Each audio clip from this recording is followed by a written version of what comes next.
18واں پارہ سورۃ المؤمنون۔ قد افلح المؤمنون، فلاح پانے والے مومن، ان کی صفات اللہ تعالیٰ نے بیان کی ہیں۔ نماز کے اندر خشوع اختیار کرنے والے اور نمازوں کی حفاظت کرنے والے ہوتے ہیں۔ خشوع کا مطلب آرام سے، سکون سے، عاجزی اور انکساری سے پڑھنے والے، اور حفاظت کا مطلب کہ ان کو وقت کے ساتھ باجماعت ادا کرنے والے ہوتے ہیں۔ تیسری صفت بیان کی کہ زکوٰۃ ادا کرنے والے ہوتے ہیں کامیاب مومن۔ لغو باتوں سے اعراض کرنے والے، کام کی بات کرنی ہے، اگر کوئی فضول باتیں، ایسی گپے لگانا بیٹھ کے، ایسی باتوں سے اعراض کرنے والے ہوتے ہیں اور اپنی عزت کی حفاظت کرنے والے ہوتے ہیں۔ آخر میں فرمایا اولئک هم الوارثون الذین یرثون الفردوس، یہ جن کے اندر یہ صفات پائی جاتی ہیں یہ ہیں وارث، جو جنت الفردوس کے وارث بنیں گے۔ جنت الفردوس وہ جنت ہے، نبی صلی اللہ علیہ وسلم نے فرمایا کہ ساری جنتوں سے افضل ترین جنت جنت الفردوس ہے۔ جب بھی اللہ سے جنت کا سوال کرو تو جنت الفردوس مانگا کرو، کیونکہ اللہ سے اعلیٰ چیز مانگنی چاہیے، کم درجے والی چیز نہیں، بلکہ اللہ سے افضل چیز مانگنی چاہیے۔ انسان کی تخلیق کے چند مراحل بیان کیے کہ ہم نے اس کو گیلے گارے کی مٹی سے بنایا۔ آدم علیہ السلام کی تخلیق پوری زمین سے ایک مٹھی مٹی لے کے اس کو گوند کے گیلا کر کے اس کا گارا بنا کے اس سے انسان کی تخلیق کی گئی۔ پھر اس سے اس کو نطفے سے علقہ، علقے سے مضغہ، یعنی پہلے نطفہ بنایا، پھر اس سے جمع ہوا خون، پھر اس سے گوشت کا لوتھڑا بنایا، پھر ہڈی کو پیدا کیا، ہڈی کے اوپر پھر گوشت کو بنایا، پھر اللہ نے کہا ہم نے اس کو نئی تخلیق کے ساتھ پیدا کر دیا، اور آخر میں اللہ نے کہا فتبارک اللہ احسن الخالقین، بابرکت ہے وہ ذات جس نے انسان کو سب سے اچھی صورت کے اندر پیدا کیا۔ انسان ساری مخلوقات سے جو اچھی تخلیق بنائی، بناوٹ، سانچہ، ڈھانچہ بنایا وہ انسان کا تھا۔ لیکن آج اگر کوئی کسی کی شکل و صورت کے اوپر عیب لگائے، اعتراض کرے کہ اس کا تو ناک اس طرح کا ہے، اس کا تو کان اس طرح کے ہیں، اس کا تو چہرہ اس طرح کا ہے، گویا کہ وہ اس انسان کے نہیں اللہ کی تخلیق پہ کی عیب نکال رہا ہے، اس پر اعتراض کر رہا ہے۔ کیونکہ اللہ تعالیٰ کہہ رہے ہیں فتبارک اللہ احسن الخالقین، ہم نے انسان کو سب سے اچھی صورت کے اندر پیدا کیا۔ عذاب قبر کے منکرین، ان کے خلاف ایک بڑی زبردست دلیل یہاں بیان کی سورۃ المومنون میں۔ فرمایا کہ جب کسی کی موت کا وقت آتا ہے نا تو وہ کہتا ہے کہ یا اللہ ایک دفعہ مجھے واپس لوٹا دے، میں نیک اعمال کروں گا۔ اللہ کہتا ہے کلا انہا کلمۃ هو قائلها، یہ موت کلمہ تھا، اللہ نے کہنا تھا کہہ دیا، وقت مقرر کرنا تھا کر دیا، اب یہ ہو کے رہے گا۔ اور آگے کہا وَمِن وَرَائِهِمْ بَرْزَخٌ إِلَىٰ يَوْمِ يُبْعَثُونَ، اب اس مرنے والے اور دنیا والوں کے درمیان ایک پردہ ہے دوبارہ اٹھائے جانے کا۔ اب وہ پردہ ہمارے پردوں کی طرح نہیں، اللہ کا پردہ ہے۔ جس طرح ایک پردے سے دوسرے پردے کے ارد گرد دنیا میں ہمیں نظر نہیں آ سکتا، اس طرح اللہ کا جو پردہ ہے، عذاب قبر اور دنیا والے یہ دیکھ نہیں سکتے اس پردے کی وجہ سے۔ جو منکرین عذاب قبر ہیں وہ حدیثوں کا انکار کرتے ہیں، منکرین حدیث ہیں دراصل، جس کی وجہ سے وہ عذاب قبر کا انکار کرتے ہیں۔ لیکن قرآن کی آیت اس بات پر دلالت کرتی ہے کہ عذاب قبر ممکن ہے، ہونا ہے، لیکن وہ نظر نہیں آئے گا، کیونکہ من ورائہم برزخ، ان دونوں کے درمیان میں پردہ ہے۔ جہنمی جب جہنم میں چلے جائیں گے تو وہاں ایک خواہش کریں گے، فریاد کریں گے اللہ سے کہ یا اللہ ایک بار یہاں سے نکال لے، ہم دوبارہ اگر ایسا کریں تو فظالمون، پھر ہم ظالم ہوں گے، تو جو عذاب دینا چاہے دے لے گا۔ آگے سے جواب آئے گا قال اخسئوا فیہا لا تکلمون، ذلیل ہو کر رہ جاؤ اس جہنم کے اندر، مجھ سے کلام مت کرو۔ یعنی اس جہنم میں جانے کے بعد فریاد کریں گے کہ ایک بار واپس بھیج دے، ہم ایسے نہیں کریں گے، لیکن پھر موقع نہیں ملے۔ اللہ کہے گا ذلیل ہو جاؤ جہنم میں، جس کو اللہ کہہ دے ذلیل ہو جاؤ وہ کامیاب کیسے ہو سکتا ہے؟ جب ان سے پوچھا جائے گا کہ تم نے کم لبثتم فی الارض عدد سنین، تم نے دنیا کے اندر زمین میں کتنی زندگی گزاری، وہ کہیں گے قال یوما او بعض یوم، ایک دن یا دن کا حصہ۔ ان سے پوچھ لو جو گن رہے تھے، وہ لوگ کہیں گے کہ ان سے پوچھ لو فرشتوں سے جو گن رہے تھے، ہم تو صرف ایک دن یا ایک دن کا حصہ رہ کے آئے، وہ 40 50 60 70 80 سال کی زندگی، وہ صرف ایک دن یا دن کا کچھ حصہ لگے گی۔ اللہ کہے گا نہیں، تم پھر بھی صحیح نہیں کہہ رہے، تم تو اس سے بھی تھوڑی زندگی گزار کے آئے ہو، تم ایک دن یا دن کا حصہ کہہ رہے ہو، یہ بھی زیادہ ہے، اس سے بھی تھوڑی زندگی گزار کے آئے ہو۔ پھر آخر میں اللہ تعالیٰ نے سورۃ المومنون کے کہا کہ افحسبتم انما خلقناکم عبثا، کیا تم نے یہ گمان کر لیا کہ ہم نے تم نے بیکار ہی پیدا کیا تھا، بس جاؤ کھاؤ پیو اور زندگی گزار کے آ جاؤ جس طرح جانور گزارتے ہیں؟ نہیں، ہم نے تو پیدا کیا تھا خلقت الجن والانس لیعبدون، انسانوں اور جنوں کو صرف اپنی عبادت کے لیے پیدا کیا تھا۔ مقصد دین تھا، دنیا ضرورت تھی، ہم نے ان کو الٹ کر دیا کہ ہم نے دین کو ضرورت بنا لیا اور دنیا کو مقصد بنا لیا، اسی وجہ سے ہم گمراہ ہوئے اور ہمارے اوپر عذاب آنا شروع ہوئے۔ سورۃ نور کا آغاز ہوتا ہے اور انتہائی اہم ترین سورت ہے، مدنی سورت ہے، بے شمار مسائل اس کے اندر بیان ہوئے، اللہ تعالیٰ نے کی ہیں۔ زانی کی سزا بیان کی کہ زنا کرنے والا مرد عورت اس کو 100 کوڑے مارو۔ صحیح مسلم کی حدیث ہے، وضاحت کی اس آیت کی۔ صحابی کہتے ہیں کہ دو طرح سے سزائیں ہیں زانی کی، یا تو وہ کنوارا ہوگا زانی عورت یا زانی مرد، یا شادی شدہ ہوں گے۔ اگر وہ کنوارے ہیں تو ان کو 100 کوڑے اور 1 سال کے لیے جلا وطن کر دیا جائے گا۔ اگر وہ شادی شدہ ہیں تو ان کو سنسار کیا جائے گا، رجم کیا جائے گا۔ رجم کہتے ہیں بندے کو آدھا زمین میں گاڑ کے اور اس سے پتھر مارے جاتے ہیں، جن لوگوں کو مقرر کیا جاتا ہے وہ پتھر مارتے ہیں اور پتھر مار مار کے اس کو مار دیا جاتا ہے۔ یہ ہے شادی شدہ زانی کی سزا۔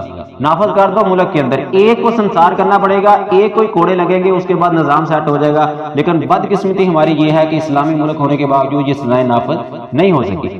تہمت لگانے والے کی سزا قرآن نے سورۃ نور میں بتائی ہے کہ جو لوگ پاک دامن عورتوں پر تہمت لگاتے ہیں انہوں نے جرم کیا نہیں، لیکن ان پر الزام، جس کو ہم کہتے ہیں الزام لگا دیا کہ اس نے یہ گناہ کیا ہے، 80 کوڑے اس پر لگیں گے۔ اگر وہ 4 گواہ پیش کرے، اگر وہ 4 گواہ اس لگائے گئے الزام پر بات پر نہیں لے کے آتا تو 80 کوڑے اس کو لگیں گے۔ 80 کوڑے لگیں گے، ایک کو لگیں گے تو اس کے بعد لوگوں کی زبانیں بند ہو جائیں گی۔ آج ہم ایسے ہی نہ تحقیق، نہ کوئی بات کا پتہ، نہ آگا پیچھے، بس اس نے بتا دیا، ہم نے آگے بتا دیا، اس نے اس کو کہہ دیا، بات ایسے پھیل جاتی ہے، کسی کی عزت اچھال دیتے ہیں۔ قرآن نے عزت اچھالنے والوں کو، الزام لگانے والوں کو 80 کوڑے سزا سنائی ہے۔ لعان کا مسئلہ بیان کیا۔ لعان کہتے ہیں کہ جب خامند اپنی بیوی کے ساتھ کسی مرد کو دیکھے تو اب وہ کیا 4 گواہ تلاش کرتا رہے گا؟ وہ کہتا ہے، بڑی لمبی تفسیر ہے کہ صحابی نبی صلی اللہ علیہ وسلم کے پاس ہے، یہ مسئلہ پوچھا کہ اللہ کے نبی اگر ایسے ہو تو وہ کیا کرے؟ اللہ کے نبی نے خاموش رہے، کہا کہ اللہ آسانی پیدا کرے گا۔ اللہ نے آسمان سے وحی نازل کر دی، لعان کی آیات نازل کی کہ اگر کوئی خامند اپنی بیوی کے ساتھ کسی غیر مرد کو دیکھے اور اس کو 4 گواہ نہ ملے، 4 گواہ کسی کا پتہ نہ چل سکے کہ کسی نے دیکھا ہے، تو پھر وہ قاضی کے پاس آئے گا، 4 قسمیں اٹھائے گا اور 4 قسموں میں کہے گا کہ میں اپنی بات میں سچا ہوں، اور 5ویں قسم میں کہے گا کہ اگر میں جھوٹا ہوں تو مجھ پر اللہ کی لعنت ہو۔ اسی طرح بیوی بھی کہے گی کہ یہ خامن جو کہہ رہا ہے یہ 4 قسموں میں کہے گی کہ یہ جھوٹ ہے، اور 5ویں قسم میں کہے گی کہ اگر یہ سچا ہے تو مجھ پر اللہ کی لعنت ہو۔ تو پھر یہ 5 قسمیں اٹھانے کے بعد دونوں کے درمیان جدائی کروا دی جائے گی۔ یہ ہے لعان کا مسئلہ۔ واقعہ افک بیان کیا کہ اما عائشہ رضی اللہ عنہ پر تہمت لگی تھی۔ وہ ہوا یوں تھا کہ غزوہ بنو مستلق کے اندر نبی صلی اللہ علیہ وسلم جب گئے، اللہ کے نبی جب سفر کے اندر جایا کرتے تھے تو اپنی بیویوں کے درمیان قرعہ کروایا کرتے تھے کہ کبھی کسی بیوی کو ساتھ لے گی، کبھی کسی بیوی کو ساتھ لے گی۔ اس قرعے کے اندر عائشہ رضی اللہ کا نام نکلا۔ جب غزوے سے واپس آ رہے تھے تو ایک جگہ پڑاؤ ڈالا ہوا تھا، آرام کر رہے تھے، تو عائشہ قضائے حاجت کے لیے سائڈ پر گئی۔ ان کا ایک ہودی تھا جس کو صحابہ اٹھا کے اونی پہ رکھتے تھے، اونی لے کر چلا کرتے تھے۔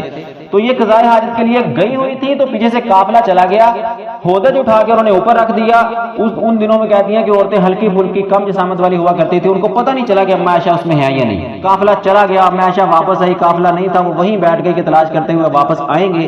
تو بیٹھے بیٹھے لیٹے ان کو نیند آ گئی۔ صفوان بن معطل رضی اللہ عنہ یہ پیچھے قافلے سے، ان کو اللہ کے نبی نے ذمہ داری لگائی تھی کہ پیچھے آنا ہے، جو سامان گرا پڑا مل جائے اس کو اٹھا کے لانا ہے۔ یہ جب یہاں پہنچے تو دیکھا اما عائشہ وہاں سو رہی ہیں اور کپڑا چہرے پہ نہیں تھا، اور پردے کا حکم نازل ہونے سے پہلے انہوں نے دیکھا ہوا تھا اما عائشہ کو، اس وقت پردے کا حکم نازل ہو چکا تھا۔ تو انہوں نے پڑھا کہ انا للہ و انا الیہ راجعون، تو اما عائشہ کی آنکھ کھل گئی، انہوں نے اٹھ کے جلدی سے پردہ کیا۔ تو انہوں نے اپنی اونٹنی بٹھائی اور اما عائشہ کو اوپر سوار کیا اور مہار پکڑ کے پیدل چل دیے، اور جب جہاں قافلہ پھر آگے دوپہر کا پڑاؤ کر چکا تھا وہاں پہنچے تو جن کو اللہ نے برباد کرنا تھا انہوں نے طرح طرح کی باتیں کرنا شروع کر دی، جس میں منافقین تھے، عبداللہ بن ابی جن کا سردار تھا جس نے سب سے زیادہ بات کو اچھالا، طرح طرح کی باتیں اما عائشہ پر الزام لگنے لگے، صفوان بن معطل پر رضی اللہ عنہ پر الزام لگنے لگے۔ تو بہرحال مدینہ میں پہنچ گئے، اللہ کے نبی بھی بڑے پریشان تھے، کیا معاملہ ہے؟ اما عائشہ کسی بات کا پتہ نہیں تھا۔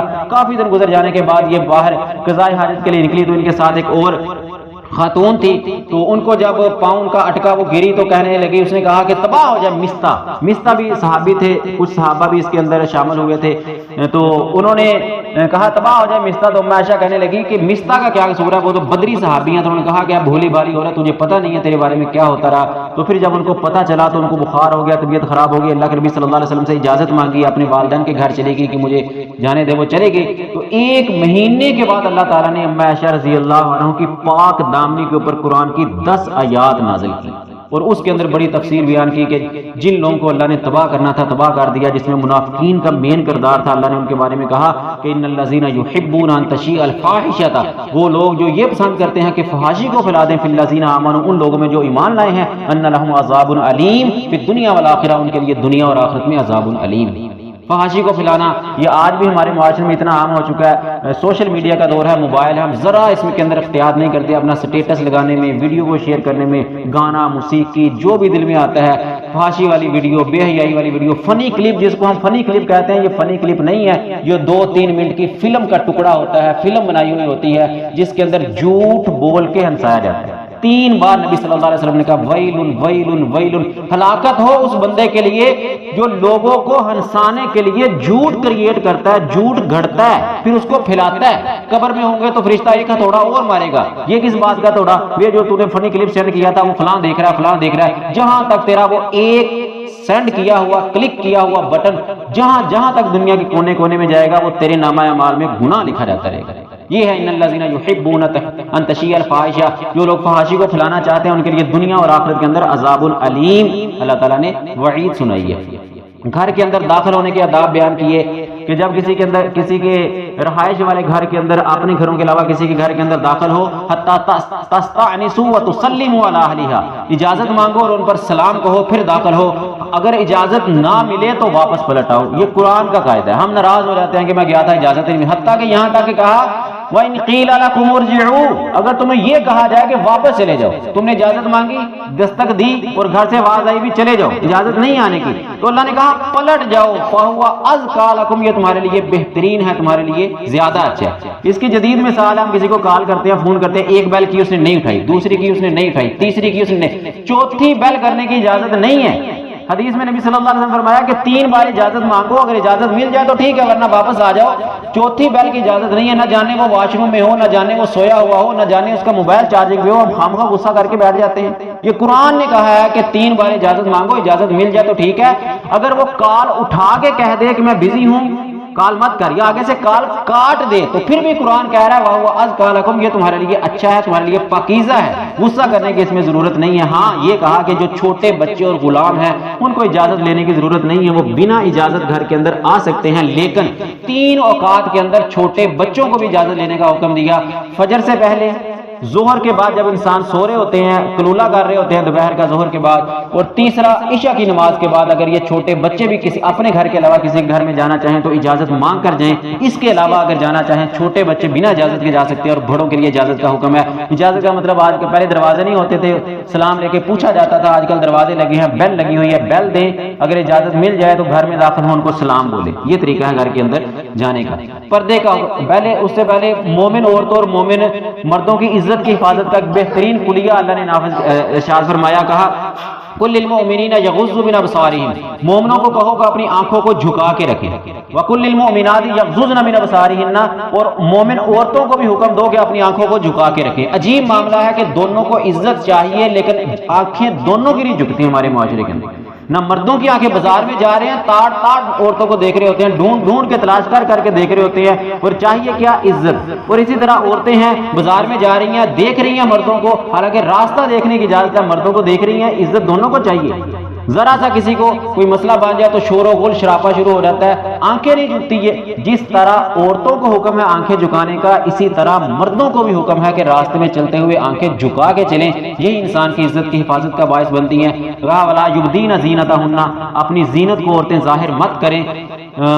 وَلْيَضْرِبْنَ بِخُمُرِهِنَّ عَلَىٰ جِيُوبِهِنَّ، اپنے گریبانوں پر اپنے کپڑوں کو لٹکا کے رکھیں. پردے کا حکم دیا نبی صلی اللہ علیہ وسلم نے کہ عورتیں جب بھی گھر سے نکلیں تو پردہ سر سے لے کر پاؤں تک اپنے جسم کو ڈھانپ کے نکلیں. لیکن ہم نے اس پردے کو بھی مذاق بنا لیا. پردہ کیا ہے؟ نقاب. نقاب کی اجازت ہے شریعت کے اندر، لیکن نقاب کہتے ہیں نقب. نقب ہے سراخ سے، سراخ کہتے ہیں صرف آنکھ خالی رکھنے کی اجازت ہے، راستہ دیکھنے کے لیے. آدھی پیشانی بھی خالی ہوتی ہے، آدھا ناک بھی خالی ہوتا ہے، اور یہ نقاب ہے. ایسے نقاب کی شریعت میں کوئی اجازت نہیں ہے، صرف آنکھ، حتیٰ کہ آنکھ کی پلکیں بھی نظر نہیں آنی چاہیے، یہ شریعت کے اندر نقاب ہے. یہ ماسک ہمارا نکل آیا کرونا کی وجہ سے، آج کل تو عورتیں ماسک پہنتی ہیں اور سر پہ کپڑا لیتی ہیں، سارا چہرہ نظر آ رہا ہوتا ہے، جی پردہ ہو گیا. یہ کوئی پردہ نہیں ہے شریعت کے اندر، صرف آنکھ کھلی رکھنے کی اجازت ہے جو شریعت نے دی ہے. بعض لوگ کہتے ہیں جی چہرے کا پردہ نہیں ہے. ابھی میں نے پہلے صفوان بن معطل رضی اللہ عنہ کا واقعہ بیان کیا جس میں اما عائشہ لیٹی ہوئی تھی، چہرے پہ پردہ ہٹ گیا تھا، تو جیسے ہی انہوں نے انا للہ و انا الیہ راجعون پڑھا تو کہتی ہیں سب سے پہلے انہوں نے اٹھ کے اپنے چہرے پہ پردہ ڈالا. پہلی دلیل. دوسری اسی سورت نور کے اندر آخر میں اللہ تعالیٰ نے فرمایا وہ عورتیں جو نا امید ہو چکی ہیں، جن کو شادی کی رغبت نہیں ہے، ان کے لیے کوئی حرج نہیں ہے کہ ان یضعن ثیابہن، اپنے کپڑے اتار دیں۔ کون سے کپڑے اتاریں گے؟ پردے والے کپڑے اتاریں گے نا، باقی کپڑے جو جسم پہ لباس پہنا ہے، اگر چہرے کا پردہ نہیں ہے تو اس کا مطلب ہے قمیض شلوار دوپٹہ، یہ تو ہر عورت لیتی ہے۔